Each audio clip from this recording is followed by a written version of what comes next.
Okay, let's see here. All right, we've hit a little bit of a plateau, so why don't we get started?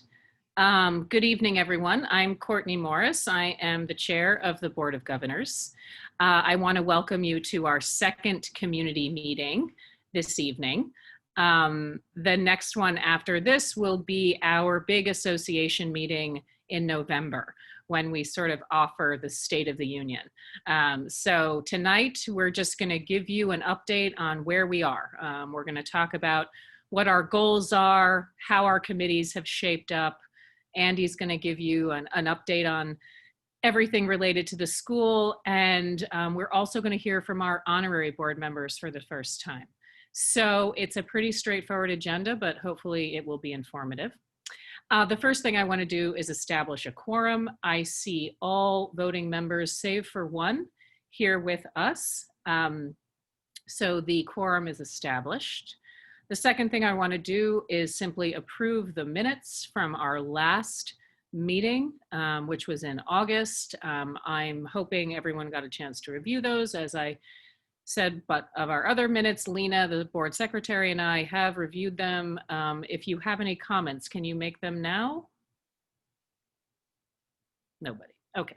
Can I have a second, please, to approve the minutes? G2, thank you. And all those in favor? Yes. Okay. Great.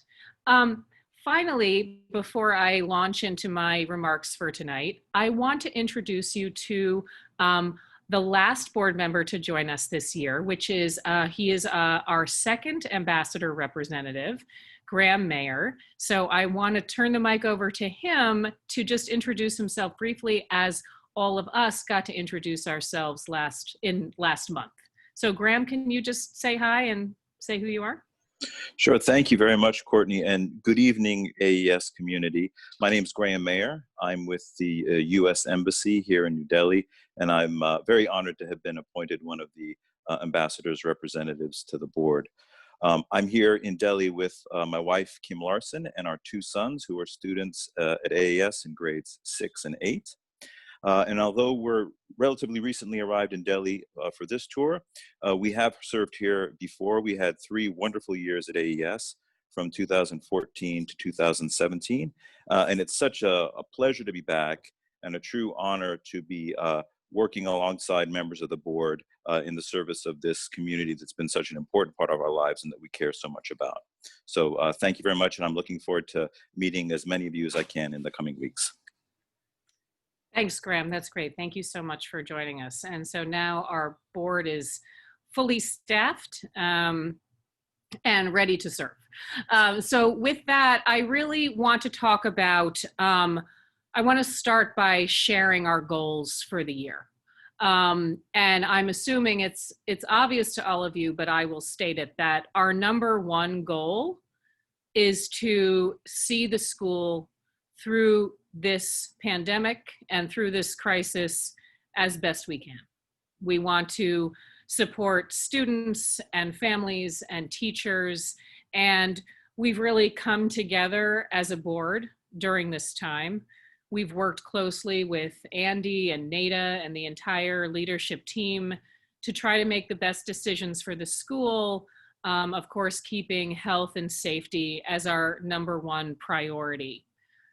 This Tuesday, many members of the board took a tour of the school Tuesday morning to check out all of the structural improvements that have been made because of coronavirus. We looked at everything from automatic sinks to water fillers to plexiglass, desk separators, and new signage. A lot has been done. We asked some questions, we made some suggestions, but we were really thrilled with the preparation of the campus. And we also know that those of you who have taken advantage of the facilities being opened have probably enjoyed being back and seen some of the changes. I hope you saw Andy's email today, opening the facilities even further. We know that this is important. We know some of you are asking about the pool.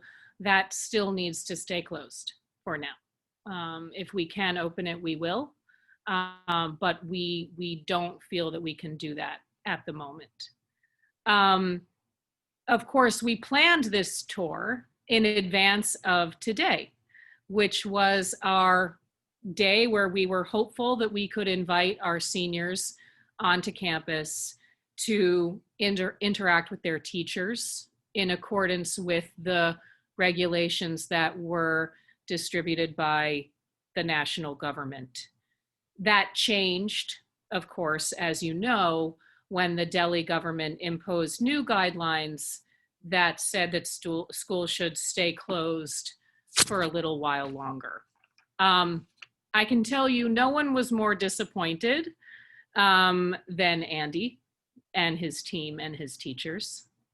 They wanted very much to have students interact again. They worked incredibly hard to put a plan together that made sense, that was safe, to bring seniors back, the rest of the high school, and had middle school and elementary school ready to go the moment we were allowed. And so I know, and of course, all of us board members are like you. We're parents, and we have children who are desperate to get back on campus as well. We have profound empathy for what everyone is going through, because we are going through it too. I know some of you are wondering, well, why do we have to follow these rules? And then others of you are saying, why are we even talking about coming back to school given the prevalence of the virus in India, right? So we've got two sides that we're dealing with, both of them legitimate questions. And I want to try to answer both of them. First of all, to answer the first concern, which is what is it about us? Why do we have to follow all the rules? Okay. We are definitely a privileged community here in India. We're a special community. We're an international community. But we have to be mindful and respectful of the environment that we're operating in.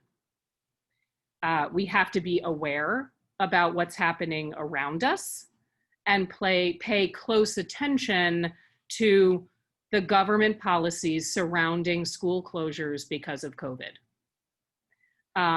We've been doing this since March, and we're going to continue to do it to safeguard the school's position in Delhi and in India, and also watch out for the safety of our community.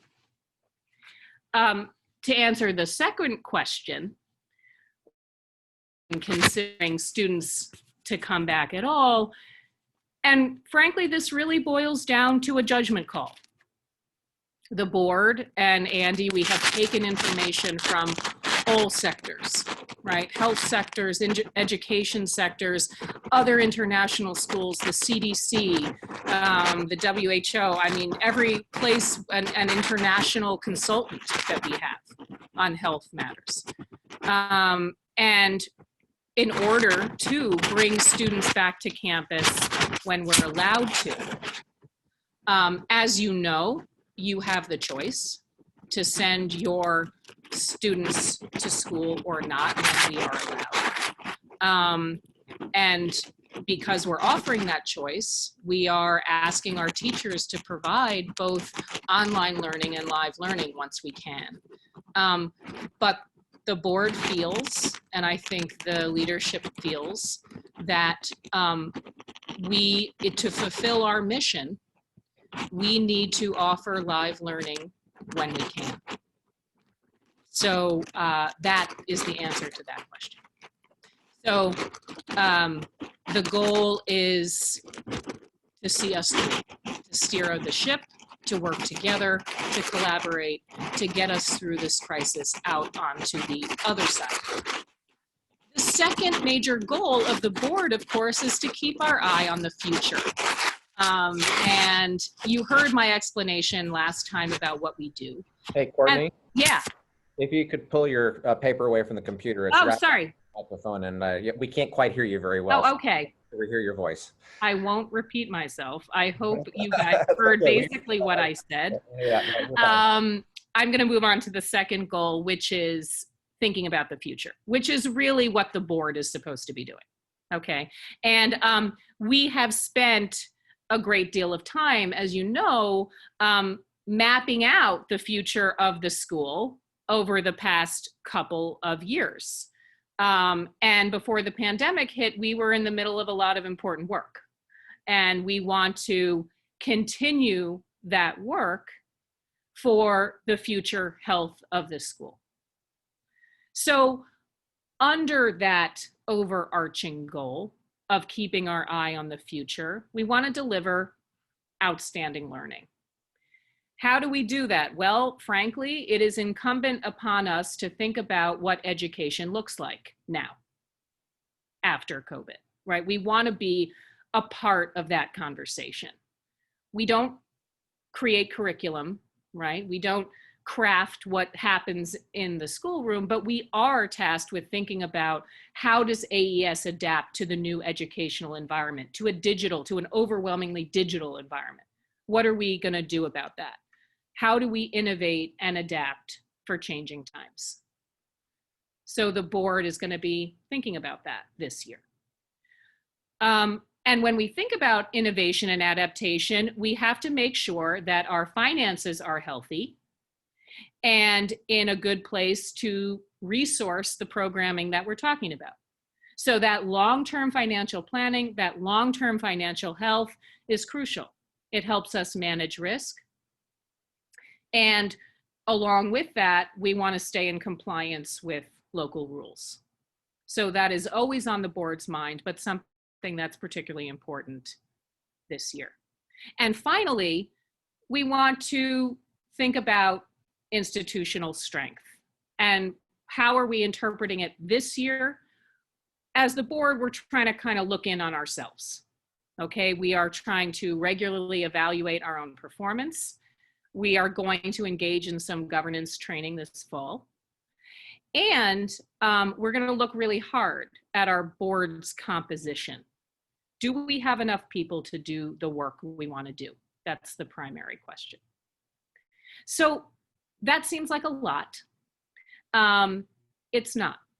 It's part and parcel of helping to implement and monitor this grand strategic plan that Swati and Jitu and Peter helped us craft, and one that Andy has completely absorbed and incorporated into his leadership at the school.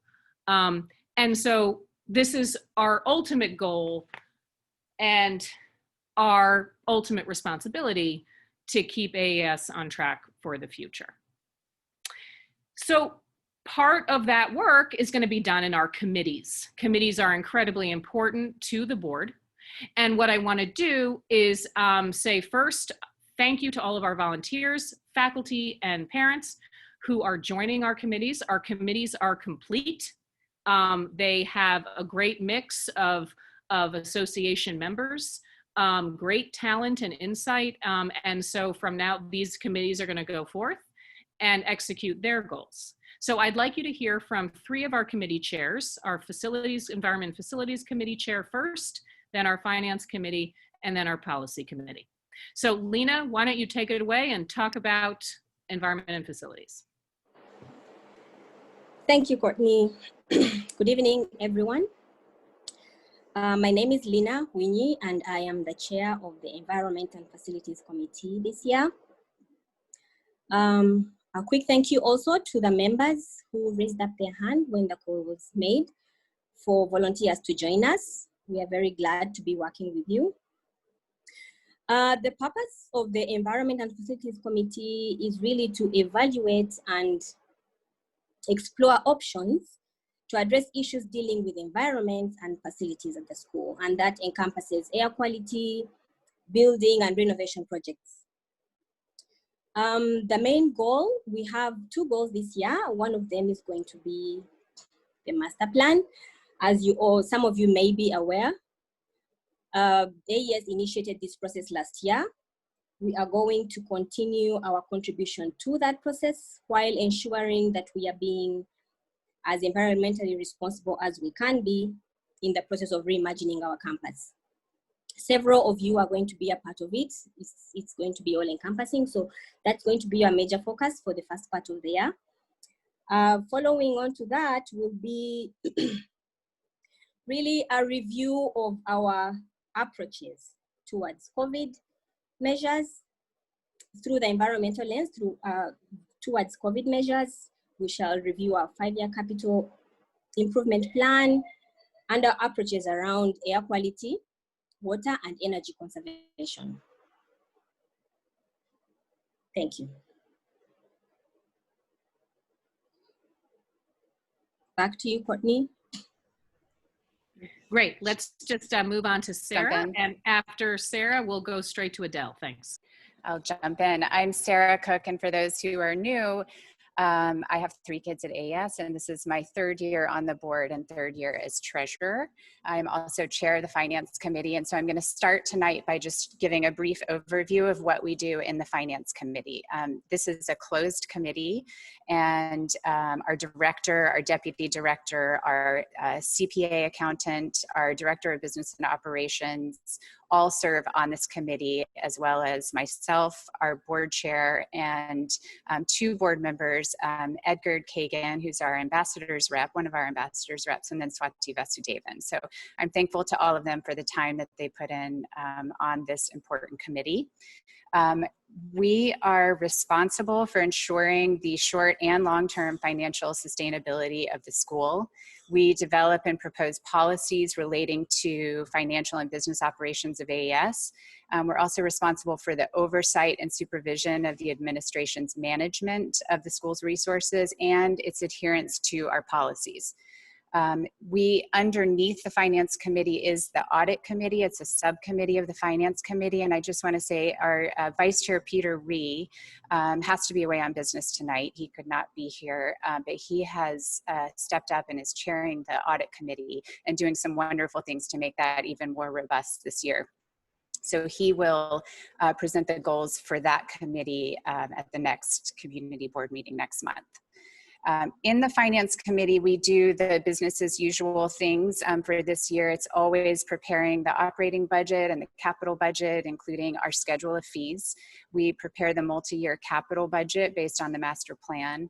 We monitor our investments and ensure adherence to our investment policy statement, and we review all the findings and recommendations from our audit. The audit is currently underway, and that is something that we report back to you on in the Fall Association meeting. In addition to those kind of business as usual items for this year, during COVID, we are also looking to pay attention and ensure 100% compliance with all Indian government laws. So you're going to hear that be a common theme as we talk and present to you. Also to revise this year's budget, our operating budget to reflect our current projected enrollment. And we have actually already completed that this month, and I'm going to speak a little bit about that tonight. We're going to continue to report to the board on the COVID support fund. And then this is a big one. You've heard us talk a lot about our multi-year financial plan. This is really important to us. And we're going to spend quite a bit of time this year revising that 4-year financial plan to reflect our enrollment and the new exchange rates and all of that, while staying within the board approved $4 million accrued operating reserves. We had approved that 2 years ago, I guess, that the board would dip into some of those accrued operating reserves. So a few quick highlights. I'm going to move into, I will always in a community board meeting give a treasurer's report, and I'm going to move into that right now. I already mentioned the audit. We've also, I'm very pleased to announce a new benefit for our local staff is a pension fund. We approved that for this year, and we have opened that NPS corporate account for AES with Access Bank. This is a pension for our local staff who are paid in local currency, and this provides an annuity on retirement. So it's unlike the Provident Fund and gratuity in that it pays out a lump sum. on event of death. And sadly, we've had a few instances in the last 5 years where we've had faculty, or not faculty, staff pass away. And this has become apparent to us that this would be a really valued benefit to our staff. But it also pays out a regular annuity. What else to say about that? The AES will start sending the contributions to the accounts for these individuals as soon as those accounts are created. It's been a little delayed because of COVID, so everything is going to be done online, but we're working with our staff right now, and we're planning to start making those deposits in October. And then the revised budget. And you can see the slide here. We had originally, when we approved the budget in January, which seems like a lifetime ago for all of us, we approved an operating deficit of $1.1 million. Since COVID, there have obviously been a number of adjustments, and we have been tracking this so closely throughout the summer, at the end of last year, and currently. And I'm going to report on that in our next fall association meeting in more detail as we have a better, complete understanding of our true enrollment numbers through this year. However, we know that we are looking at an enrollment of around 150 fewer than we had planned for back in the winter. We also know that we increased our grant and aid by 5 times so that we could allow all of our families who are experiencing difficulty during these times to stay, to keep their kids enrolled at AES. We've also, as I think Courtney and Lena and Andy have all talked about, we've had additional COVID-related expenses, the air filtration system, physical equipment, which we all had the opportunity to see on Tuesday. And all of that costs a lot of money to prepare for when our students can safely return. On the positive side, our department heads also worked very hard with us to identify areas to cut our operating costs in their divisions, while we really tried to keep these costs as far away from student learning as possible. And also the rupee has been weaker than we had originally projected, and that also helps out in our favor in terms of our deficit. So we've revised this year's budget for an enrollment scenario, and you'll see of 900 to 950. I think we're currently at 912, and I believe Ilva will present more on that. And we are planning right now for a maximum operating deficit of 3.4 million for this year. If that number sounds scary to people, I want to say this is something that we are monitoring very closely. Our investments are doing very well right now, and we are going to share this revised budget as well as our audited financials at the Fall Association meeting.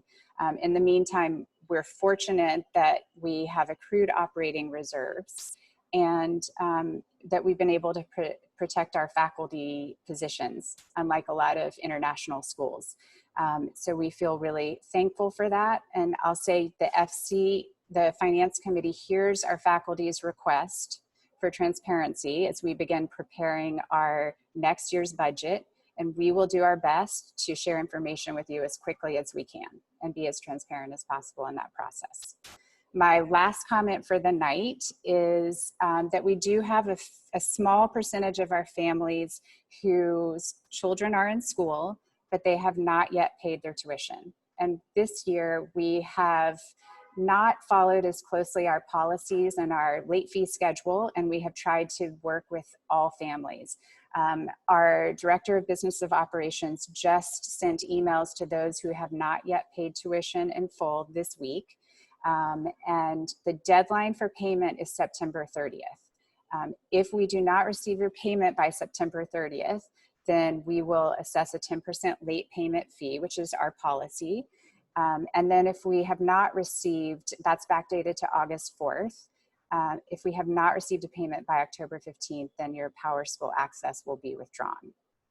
This does not relate to our families who have already worked with our Director of Business and Operations on setting up a payment plan. So I just encourage you, be sure you check your email, check with your corporations, make sure that that tuition gets paid, and we appreciate it and thank you for working with us there. And that's all I have, so I will turn it over to Adele. Thank you. Hi, I'm Adele Gillen. I'm the chair of our policy committee. I have been at AES now for, this is my 3rd year, and I have 3 children at the school. The policy committee is pretty true to its name. We create and review the policies that govern our school. And the reason that we do this is to ensure that we have a structure through which we can uphold our school's mission and be an excellent institution. I'd like to say thank you to all the people who volunteered to be on the committee this year.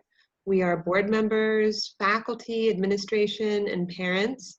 And I think it's a really wonderful example of how the AES community comes together to make our school such a special place.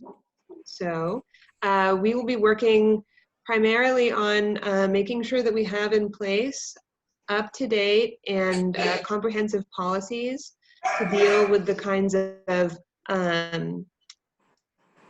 extraordinary circumstances that we've been facing in the last year, as well as to make sure that the composition of our board is adequate to carry out the work that we need to do. This has been a discussion that's been going on at the school for many years, and we hope that we will have a proposal to present to you at the fall association meeting to expand the structure of our board. That's it. Back to you, Courtney. Great, thank you all. So then now that that's complete, I want to turn the program over to Andy to give the school's report, please. Thanks, Courtney. For those of you who don't know me, I'm Dr. Andy Torres. I have the pleasure and privilege of being the director here at the American Embassy School. And as I begin or come up on my third month of tenure, I have to, first of all, thank the Board of Governors for their support and their collaboration with myself and my leadership team through these very challenging times. You know, I would have never imagined back in the time when I was here interviewing on this campus where we would be today. As Sarah alluded to, you know, January seems like a lifetime ago, and truth of the matter, May does. It's been an interesting few months, and I appreciate the depth and the support that this organization has provided me and my family, but most importantly, what the Board of Governors and this community has provided to our faculty and staff at AES. We are an amazingly talented team at this school. I've worked in schools for 34 years starting this year. And as I move toward working closer and closer with this team of leaders and teachers in classrooms, teachers of my own children, I begin to understand why AES has amassed such a positive reputation for being a leading organization. And I hope that you hear from my team tonight and from me that we are also a organization that is learning on its own together right now.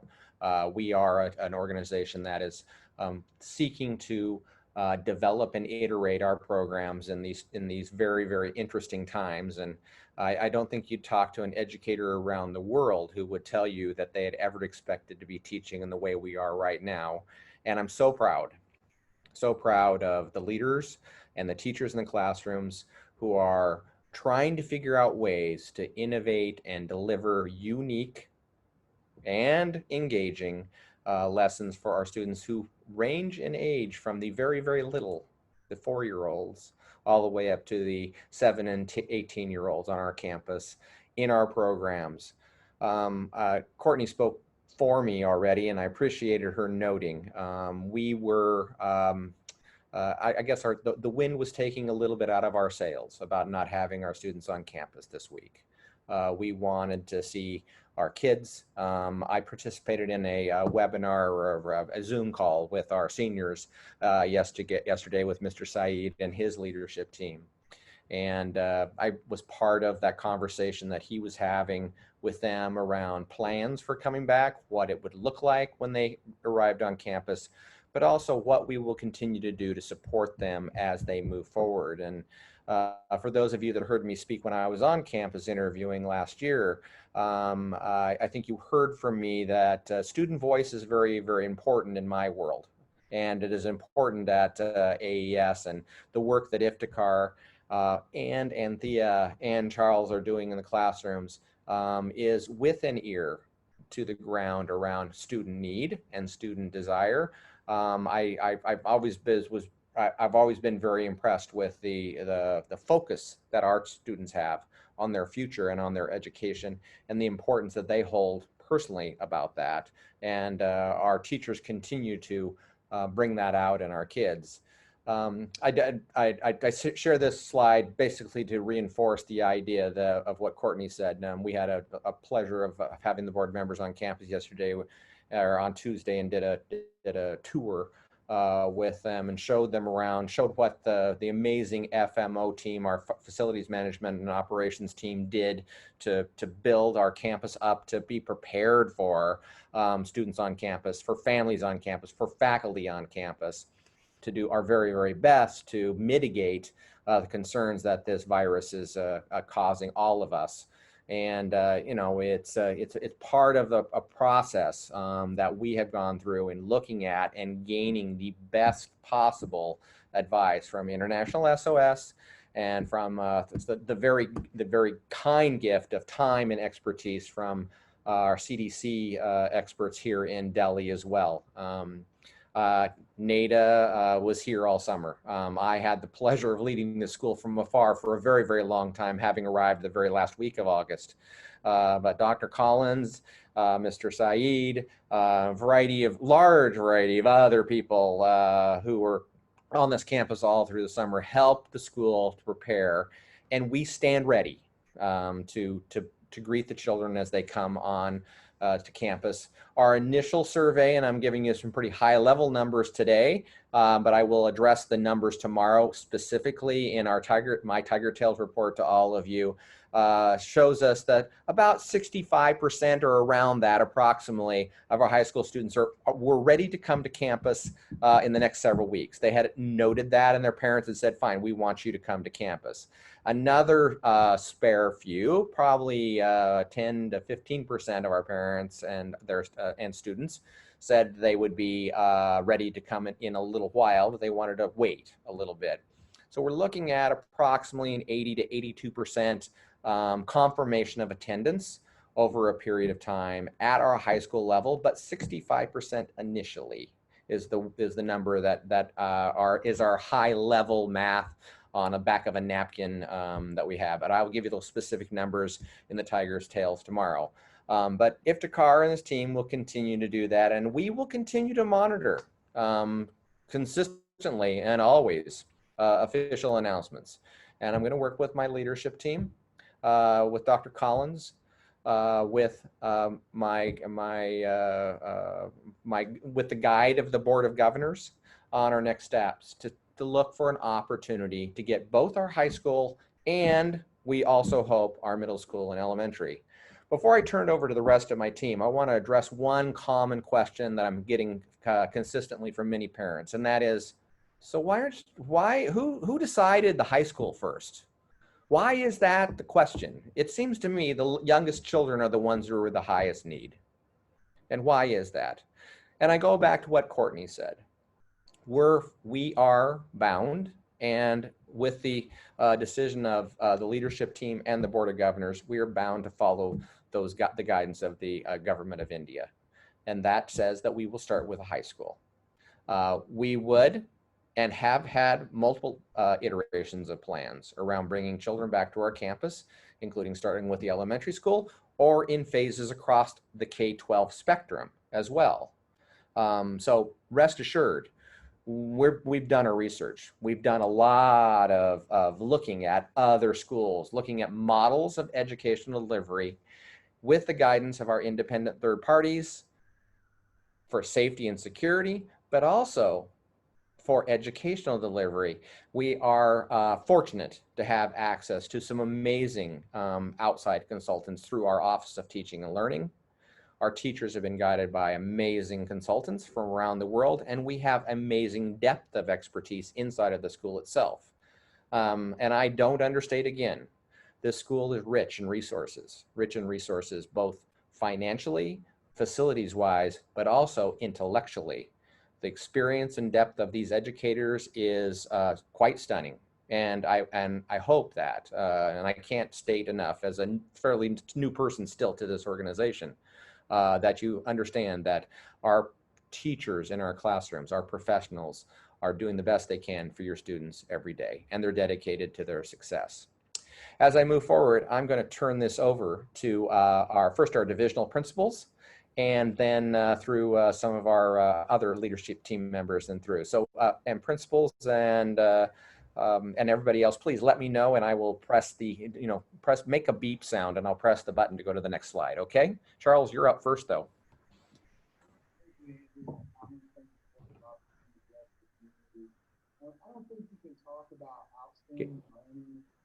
We can't hear you, Charles. Can you hear me now? There you go. I think your microphone was covered. All right. I want to thank you and thank the board for the opportunity to talk about elementary for a few minutes. But what I was saying is we talk about the strategic plan and the acronym of LEARN that we've utilized. I don't think you can talk about outstanding learning or institutional strength or risk management without talking about teachers. And we've been working hard. The elementary teachers have been doing a great job. They care about your kids immensely. Nobody wants to see the kids on this campus any worse than the classroom teachers. They're longing for it. But in the meantime, they're working hard. But this week, we really engaged in some reflection, and we believe that reflecting, adjusting, monitor, reflect, adjust, that's how we get better. That's how we learn, and that's how we improve. And so we've looked at teacher feedback, student feedback, parent feedback through survey data or through emails that I get or visits that I've had with parents. We've looked at, as Andy talked about, consultants that provide professional development, other schools, how we're utilizing our resources. But we spent a significant time yesterday in the elementary staff really reflecting on these last 6 weeks of instruction and what's been going well and what we can improve on. And I'm just really proud to be able to work with this staff. And I think you're going to see us continue to improve and get better. I want to also recognize a couple of things that happened this week with our counselors this morning, delivering information to parents about how they can assist their students and help them in their learning in this mode. And then also the Truman Group presentation that we had the other evening, where we talked to parents and provided parents an opportunity to talk to a very highly qualified group of people who know a lot about what they're talking about and to be able to benefit from their expertise. But I just, the elementary school staff is an incredible group of people who's working hard, who cares immensely about your kids. And we will continue to look at what we're doing and monitor and adjust and grow and do the best we can to serve your children, our students in this community. I only have one slide, Andy, so we're good. The thing that amazed me. Thanks, Andy. Hi, everyone. My name's Anthea Clifton. I'm the middle school principal. I only have one slide as well tonight. I just divided up sort of our update into 3 broad areas. In terms of learning for teachers and learning for students. Teachers, we've been looking at feedback and assessment, and we spent a professional development day focusing a little bit on that, as well as getting ready for potential opening of campus. And at the moment, we're also looking at student learning, and we're in this sort of second iteration of growing our program in this year, and we're continuing to look at that. We're surveying our students, as we like to do, to get feedback from them, and we also have some roundtable ambassador meetings coming up with students within about the next week, 10 days, and we'll be getting some focus groups with those students. So that's always helpful. Their input and their voice, I think, like Andy said before, is hugely important in making sure we have a balanced program. In terms of balance, this week we're looking at wellness in advisory, and coming up, balance comes with a bit of fun. And so we're looking at some broader programs like Fort Frenzy, which we would normally have at about this time of year, coming up in a few weeks, and also a Halloween costume event, because we would normally have a social towards the end of October. And since we won't be having a traditional one, we'll do something a bit more fun, even if it is online. And then reflecting, we've got student parent teacher conferences coming up. And we have students that are reflecting now and preparing for a conversation with you and their teacher, and an opportunity for parents to connect with teachers and get some general feedback. So that's it in a nutshell. If ever you've got questions or any concerns, please reach out to the teachers. You don't have to wait till the conferences, or send one of us in the office an email and we'd be happy to get back to you. Thanks, Andy. That's all I've got for us tonight.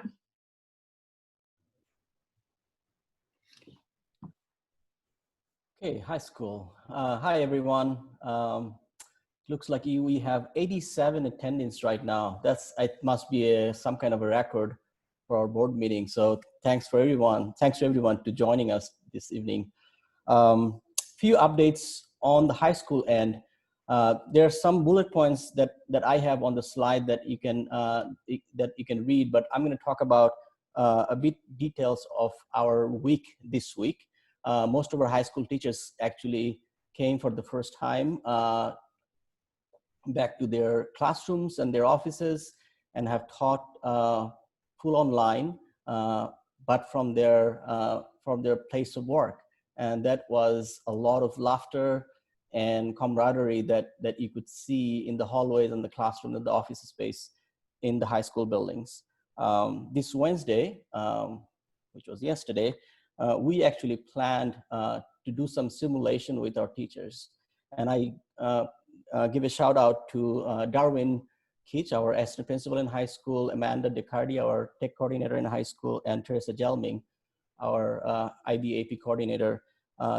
These three wonderful people have orchestrated this simulation for our teachers in high school, where those teachers actually acted as students in the classroom and really do a little bit of playing out, role playing, you might say, in how it's going to look like when we do welcome back our students, and what are some of the technology that we're going to use, and how we're going to do the instruction and delivery of our teaching. So this week has been a happening week in high school for us. We also sneaked in 5 of our EC members to kind of see what is happening in the high school, what are the changes we have made, just be the voices to the community among their peers, so that they were able to just come and do like a 20 minutes walk around and see the school after almost 6 months, and you couldn't believe how happy they were, having been back on campus. Other than that, we are ready to welcome our students voluntarily in small groups when we get the green light. Everything else going on as planned. This is, believe it or not, our 8th week of school year. The quarter will be ending soon. Towards the end of October, we'll have our high school parent-teacher conference, and we'll give you more information in the weeks to come. And everything else seems to be going all right. And thank you for all the support from parents. I had a wonderful chat with the 10th grade families last night, and a really wonderful chat with our class of 2021 students yesterday morning. And a lot of smile, but also there are a lot of anxiousness, as you can imagine, and some stress given the time of the year with college application and other IB deadlines. One good point on that, and I think we have talked about this before, but I'll remind, just end of last month, IBO came out with some news on recalibrating their curriculum for the class of 2021, and what it meant for our senior students is they don't have to cover as much of a curriculum as we would usually do for our IB programs in any given year. So that has been a big relief for our students and for our teachers. With that, thank you so much, and I will give it back to Dr. Torres. Or Dr. Drazy. That's right, Dr. Drazy. Hi, everyone. I'm Shirley Drazy. I'm the Director for Teaching and Learning. My office is the Office for Teaching and Learning, or commonly known as the OTL. So basically, My other teammate in this office is new this year. Her name is Tennille Sheriff, and she's helping me partner with the divisions on doing things that are very pertinent to what's happening. And of course, we've been working together for over the summer and for the last 2 months on supporting the work that teachers are doing, helping in that learning new skills and new ways of approaching teaching and assessment and feedback. So the Curriculum Hub and some of the other goals that you see here on this slide are related to our Middle States accreditation goals that were set about a year ago. So we had a full 7-year accreditation approval last year in November. And these goals came out of the work we had done from the end of the previous year. So the Curriculum Hub is, it's a revised version of what we have started in rebuilding or revising our curriculum system here. So Tennille and I have started working with coaches in the divisions and with the administrators in the divisions in helping introduce that, that new format for teachers this year, and that will continue. And as I mentioned, we're working with curriculum coaches and technology coaches on bringing that culture of coaching alive within the school. This year, Andy has helped us see or introduced us to a new survey system, which we will be launching soon. And so to do that, we have formulated a school-wide data team this year. And that's comprised of a couple representatives from each division and from school-wide who will be helping to spread the word about what the surveys are about, why we're doing them, and then taking a look at results that we get from various surveys across this year, and then what to do to build some action into the survey results. In other words, how to be responsive in a quick manner about what changes need to happen in different realms. So you'll be hearing more about that as we go forward in the year. I have been mentioning that we've done a lot of divisional alignment on things, and professional development, as Andy had mentioned, has been a hallmark of this school for faculty, and I hope even for parents, because a lot of times when in previous years, so this is my 4th year at the school, when we have consultants working with our faculty, we often invite parents to come to special sessions so that parents understand what we're doing, what we're learning as a professional faculty, and why things are taught the way they are within our programs.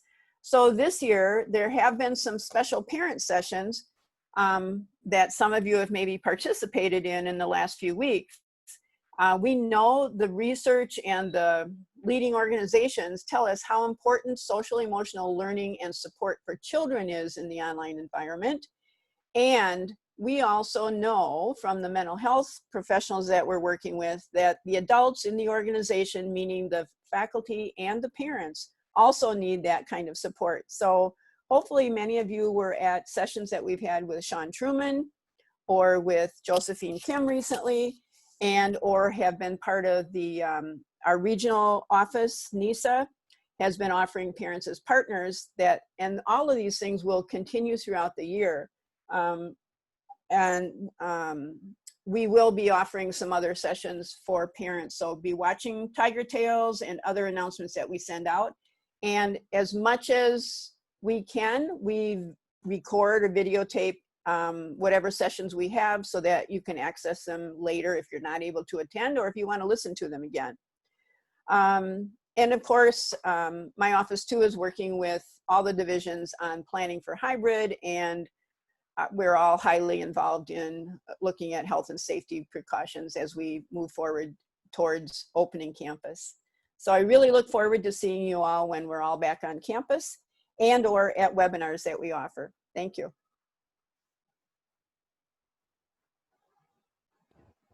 Rick Nelson. Okay. Hello, everybody. My name is Rick Nelson. I'm the Director of Activities and Athletics here at the school. Thank you, board, for the chance to come present again on what's going on in the co-curriculars, and welcome to all the community members. It's been a weird start for sure, and not just in the curricular area, but not in the activities and athletics also. Very strange to see our fields and pitches empty, the pool closed, all those things. I was reflecting the other day that last Friday would have been our annual Friday Night Lights, when this campus would have been just hopping with lots of great action on a Friday evening. So it's been strange that way. That said, as I mentioned last time, three big parts of moving ahead for me were trying to find ways that kids could still participate. The participation is part of youth development. We need to find ways to allow our children to be engaged and involved in this very virtual world still. The second piece was to make sure that risk management and safety were first and foremost considered in anything we did. So that was the two things. And then the other challenge is to make sure that as we create opportunities, that it's not just adding one more screen time activity for kids. There needs to be some meaning and purpose for more time in front of their computer screen.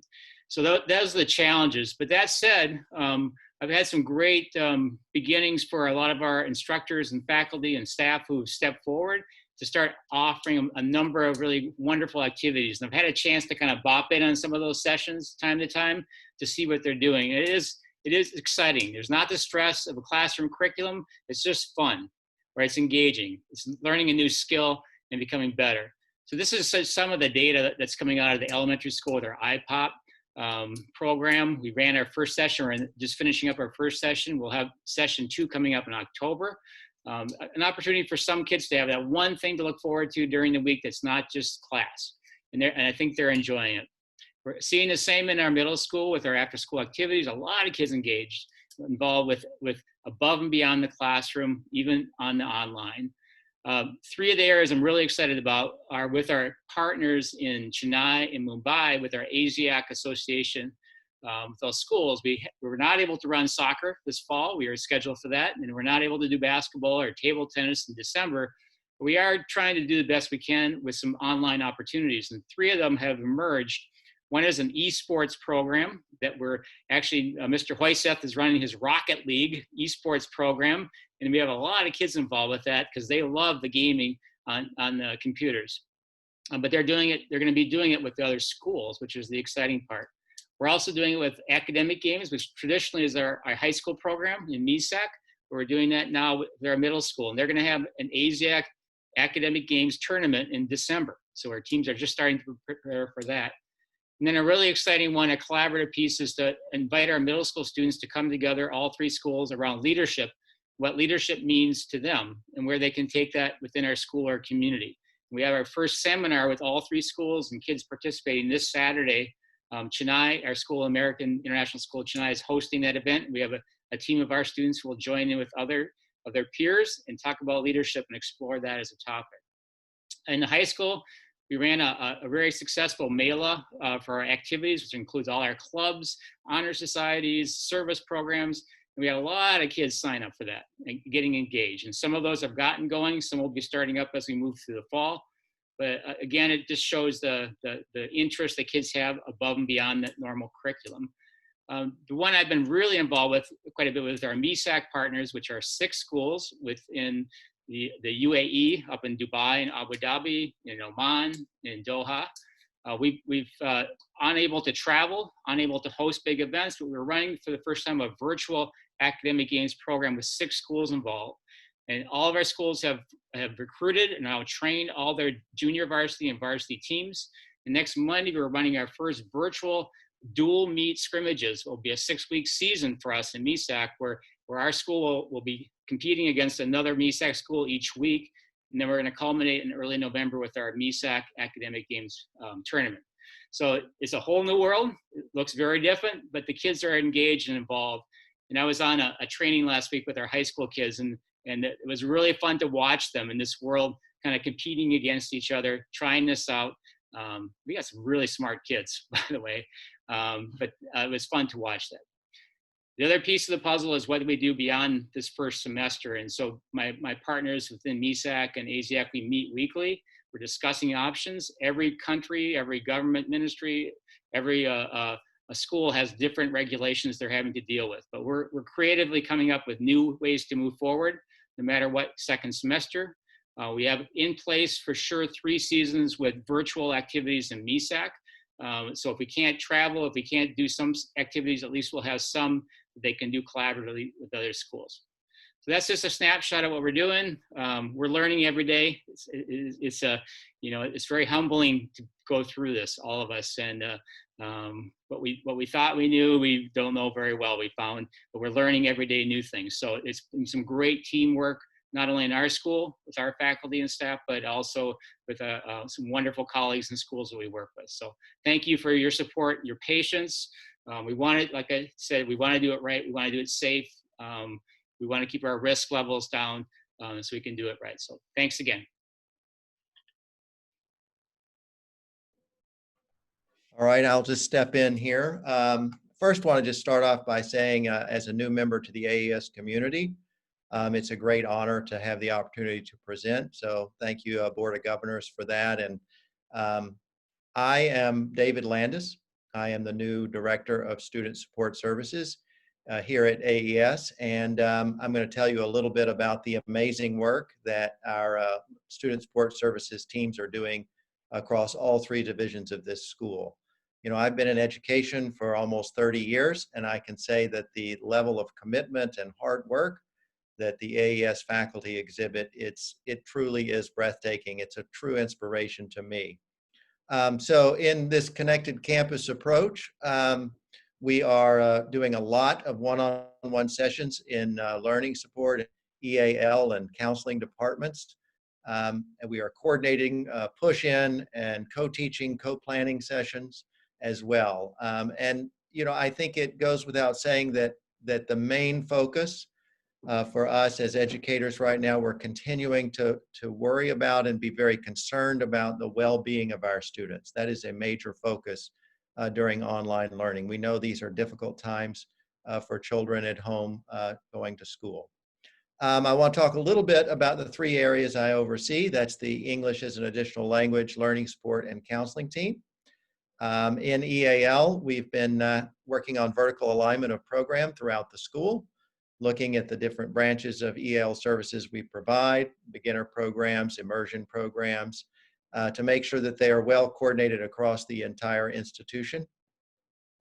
We have implemented a new to AES and a beginner program in the middle school, looking for ways to support students who are entering AES at that crucial time to make sure they are well prepared for when they matriculate into the high school.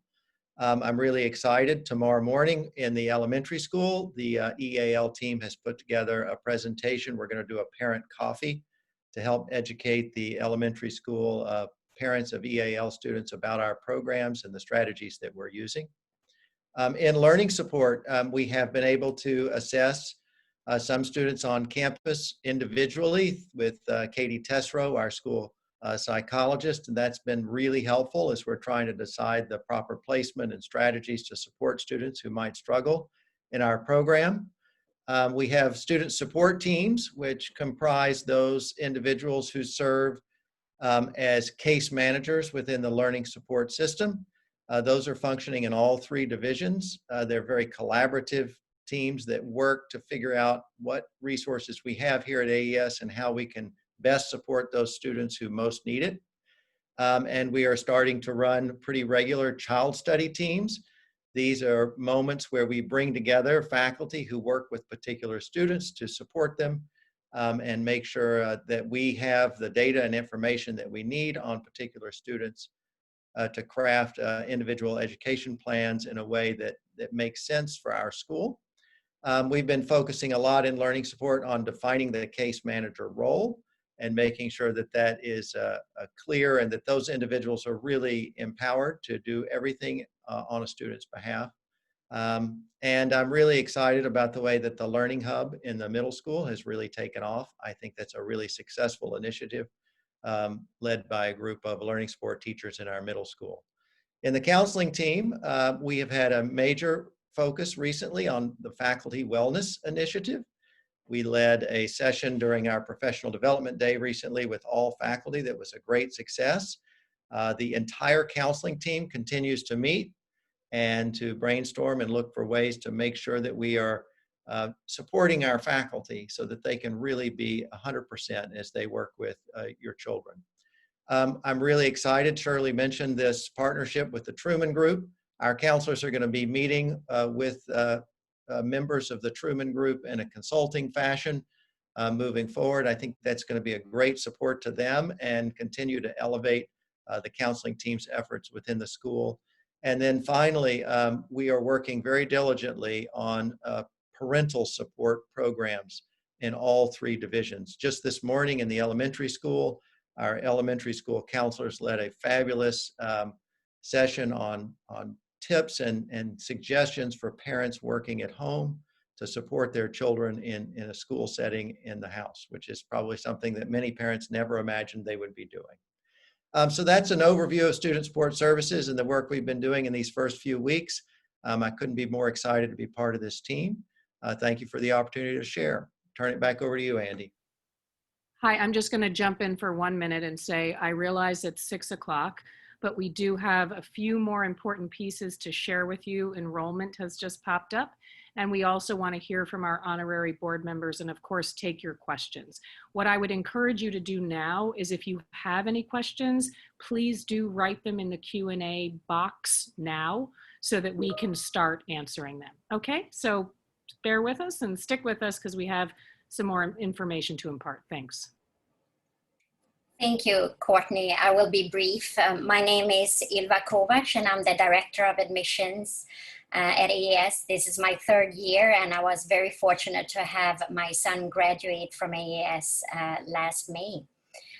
Thank you for having me, and as I said, I will be brief. And what we are seeing right now with families who are making inquiries and even new families, there are new priorities for education, and we know that there's a need to adapt our work in light of this reality.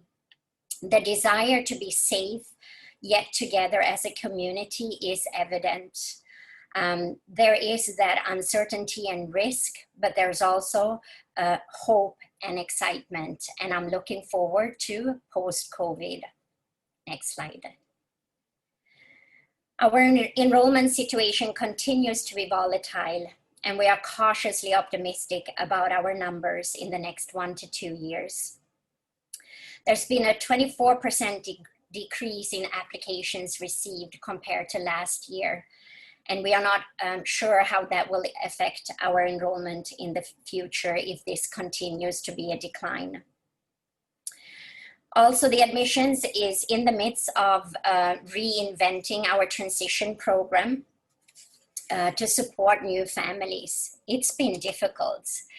It's difficult to just transition in a regular year, but this has been extremely hard for new families with COVID and 14 days of quarantine. I'm currently working together with Dr. Dracy and some outside transition consultants to see how we can move forward and support these new families. We're also working alongside with a PSA Welcome Committee. There will also be a virtual open house on October 21st. We'll invite our guest speaker, Dr. Andy Torres. So he will focus a little bit on our future goals and also what we have to offer in terms of our high quality education. So if you have any friends, please let them know to join us on October 21st. There will be a link coming out next week. That's what I have to say right now. Thank you so much again for having me here today.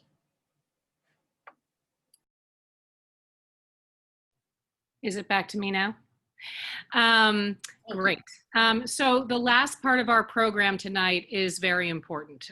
The board has a tradition of asking honorary board members to join us every year, and this is really to ensure that we're hearing from all different parts of the association.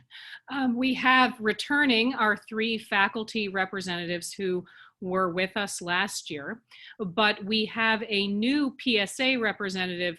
She's new to the board, but not new to volunteerism at this school. I think probably all of you know Monisha, someone who has devoted so much time and energy to our school's community, and so we feel very honored that she is with us on the board this year. And of course, Nicholas is our new student representative.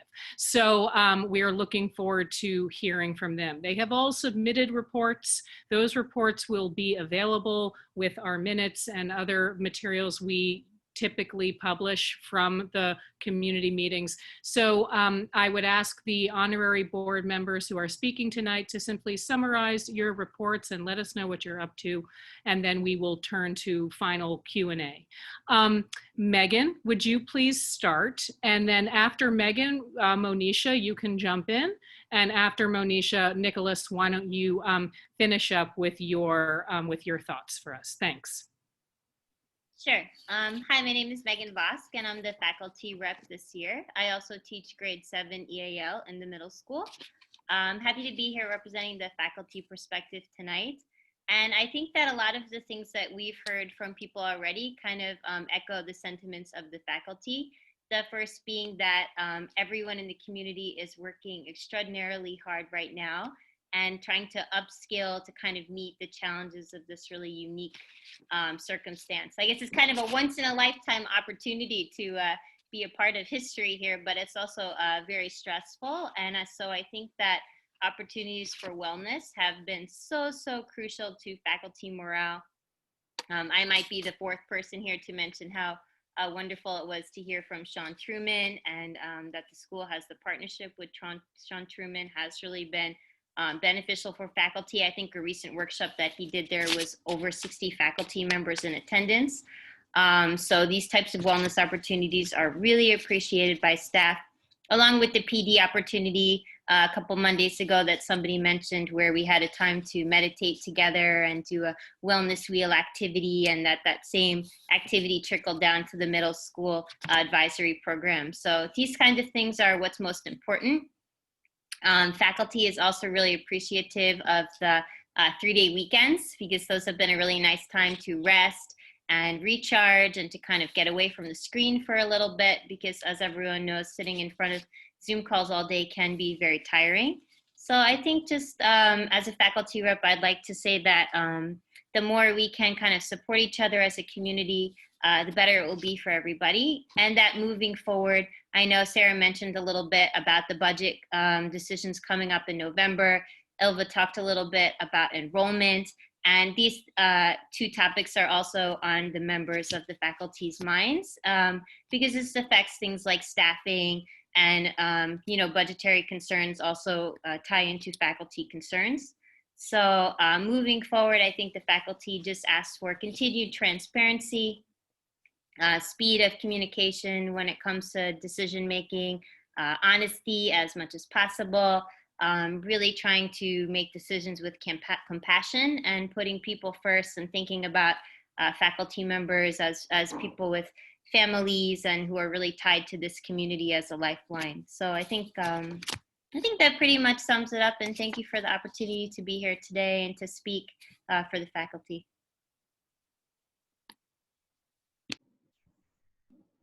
Thank you, Courtney and the Board of Directors.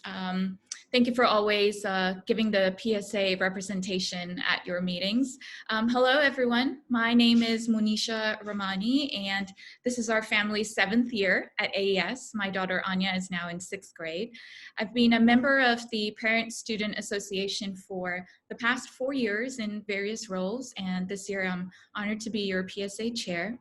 The 2021 PSA committee consists of 29 elected members, with many new and some returning volunteers. Our purpose is to promote goodwill and cooperation in support of the AES mission. The PSA ensures continuous communication between parents, administration, and faculty. On the ground, you see that work being fulfilled by PSA representatives in each grade. We're really excited this year that for the first time we've introduced this structure in elementary school. Previously, ES was supported by a group of 3 or 4 members, but this year we have 7 elementary grade reps, 1 for each grade, pre-K to 5. And together with the elementary principals, we look forward to strengthening the parent-school communication lines on a per grade level. On a community level, on a whole community level, the PSA supports school activities and provides social avenues for parents, students, and teachers. And this work is done by 3 committees of events, welcome, and spirit. Over the summer, the Welcome team connected new families with existing families via the PSA Family Link program. And the events and spirit teams hosted a Living in Delhi presentation for the entire community, where lots of new resources and local information were shared, given the lockdown that Delhi was experiencing. Now, along with the rest of the community, the PSA has also transitioned online to Zoom meetings, and our monthly general meetings are held on the first Tuesday of every month, and these meetings are open to the entire community. To better accommodate community members' schedules, we've shifted the meeting time to afternoons after school hours. And due to being online, we certainly have seen an upsurge in attendance and are very happy to see many parents and faculty members join our meetings this year. For the past several years, an event that the PSA and the AES Health Office have worked together to hold is the Student Flu Clinic each September. This partnership enabled families to have their children receive the flu vaccine on AES campus administered by the health office personnel. However, the campus closure due to COVID-19 has made it necessary for us to cancel the event this year. But looking ahead, we know that social interaction is important to the adults in our community, just as it is for our children. And the PSA grade reps are organizing grade-wise Zoom coffees for parents to get to know each other. And our welcome and events teams are brainstorming and planning virtual activities where parents, administration, and faculty can come together to have some casual fun as a community. And we hope to share those details with the community very soon. But finally, I would like to close with an invitation. If you have an idea for a virtual community event and have the technical expertise to help us execute it, we would love to hear from you. Please email the PSA or reach out to your grade rep. We're always happy and very eager to hear from our parent and faculty community. Thank you very much. Hello, and thank you, Ms. Morris, and all of the board. I'm very grateful to be in the tradition, so I hope to serve it well. And my name is Nicholas Mazon. I'm in the 11th grade, and I am part of the executive council for the high school. And so right now in the beginning of the year, the students have had a smooth and good transition into learning. We've been able to learn well, but obviously learning isn't the only important part of a school life. And so we really miss this social interaction. And so the EC and CC have worked together to make online events, but this is nowhere near as good as face-to-face events would be. And so more than just the events, we also miss our after-school clubs and the facilities which we have. And so we hope to be back as soon as possible while still being safe. And so right now with learning, it has been a more difficult and at a faster pace. And so this has dealt the students with a large amount of work, but we've still been able to deal with it well. Also, the executive committee and the class council have had meetings, and we are a strong group of leaders who, when we come back to school, we will be able to set a good example of staying safe. So thank you again for the opportunity, and that's it. Thank you, Nicholas. That was fantastic, all of you. Yeah, it's really very important to hear from all 3 communities. And I want to thank you for your comments and for coming tonight. It's really important to hear how people are doing during this time. And, you know, we take those things into consideration when we make decisions as best we can. So your honesty and candor, you know, and your availability to come to the meetings is very important to us. Okay, I think we are answering questions now. Andy, you and I discussed about answering one question Yep. live, and I wonder if you wouldn't do that first, and then we Yeah, could. sure will. You know, in a nutshell, the question, and it's a common one we get, is around why can't we have small group activities, maybe some 2 or 3 students, or even outdoor teacher-led activities, is particularly for the young students. And I know a lot of parents are frustrated about keeping their children at home. I hear it from the high school students all the way down to the little people. The bottom line is, and again, I'm going to go back to what we said earlier.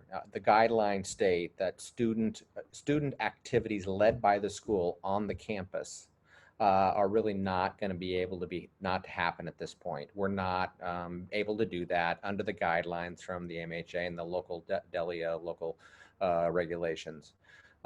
We have opened the campus. It's open 7 days a week. It's providing access to our families, and hopefully that's going to give people some space and grace to get their kids out and get them moving around and have them have some time in the sun and in the air. But at the same time, we're looking for every possible angle. We're trying to be creative. We're trying to figure out how to operate within those guidelines. We thought we had an answer, and had the plan in motion, and then had to pull back on that based on advice, legal advice, and also advice from our board members and from our community experts. And when we get to that point, we are ready to go. Our principals are ready to go. I guess I would urge you, if you're stuck in a space and you're struggling with your kids, do what I did. Do what many of my colleagues did, do what many parents have done, and that is reach out to your school administration, reach out to a counselor, reach out to your classroom teachers, and raise your hand and say, I need some help. I need some extra support here. We're here in partnership with you, moms and dads out there. So engage us, ask for the help. There's nothing wrong with that. You're in good company, in good company with me, and good company with many others out there. If your children are facing some struggles, and I will say, I will say that our teachers are ready to answer your questions as soon as possible. Ask for assistance and state clearly your struggles. It's okay. And it's normal. We're all going through this together. And the amazing part is about this community is, and I think Monisha said it, I heard Nicholas say it, I've heard my team say it, I heard Megan say it. This community is here in support of each other in very unusual times. So please reach out to us. We're here to help. Great, thank you, Andy. And I think you and I should jointly address this last open question. I'm going to take a stab at it first.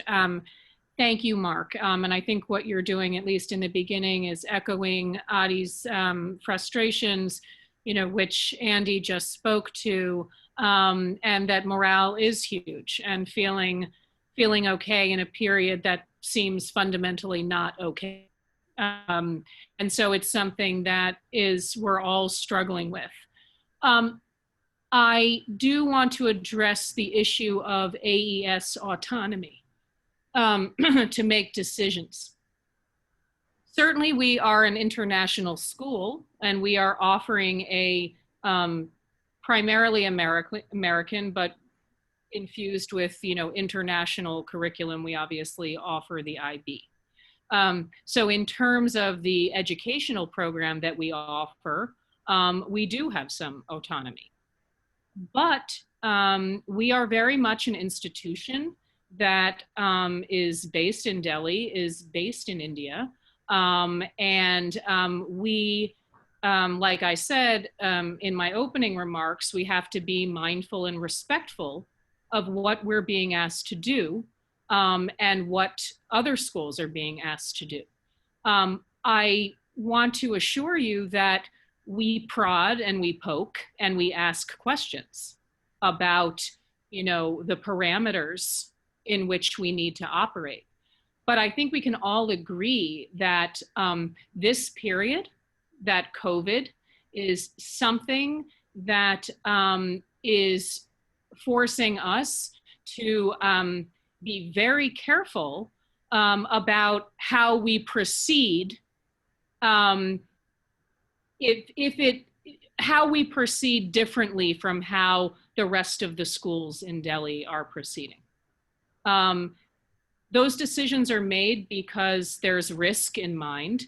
And while our school might be better at mitigating risk, as I've said before, we can't get rid of all risk. And so we feel that at this point, because of health and safety and because of the rules that are being imposed on all schools, it is the most prudent approach at this point to continue what we have been doing since March, which is following the regulations that have been given by the Indian government and the Delhi government more specifically. So the question is, does our lease, which I don't know if everyone knows, you know, we lease this land from the Indian government. The lease is coming due in 2023. So the question, I think, is, are we being careful so that we renew our lease?